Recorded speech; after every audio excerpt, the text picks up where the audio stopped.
Today marks World Mental Health Day. Now, you probably didn't need me to tell you that. By now, I would imagine that your social media feeds are filled with pre-prepared posts from demolition and construction companies proclaiming their mental health awareness.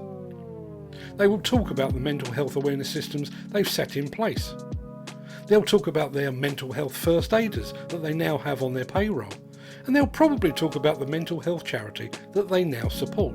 What they won't talk about, however, is how they've amended their working practices to address some of the mental health issues at their point of origin. How they're limiting the amount of time that their workers spend away from home. How they're reassuring their staff over job security and wages. Now, mental health is an issue that's very close to my heart, and unlike many in my line of work, I don't usually wait for Mental Health Day to roll around to talk about this sort of stuff.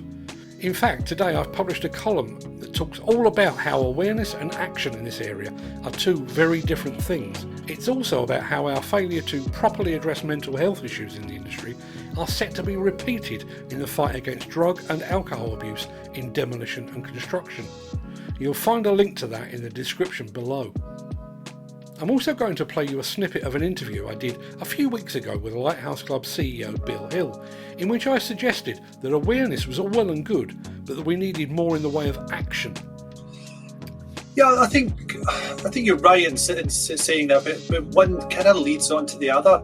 If we've got an awareness program where people go and start making calls and saying what is wrong, and we're finding out what is wrong, it gives us more information and informs what the industry needs to do about making reforms about working practice or about flexibility or other elements that they can actually be in control of to change the working environment and culture to help those people. So it is cyclical. I think it does cycle round, one following the other. Is if you build awareness where people can make calls and get support, and those areas who are giving that support take that information and try and address it back to the industry, which is what we try and do, is it will become a cyclical sort of plan, do, check, act sort of type thing, and keep the whole cycle of continuous improvement in this area going.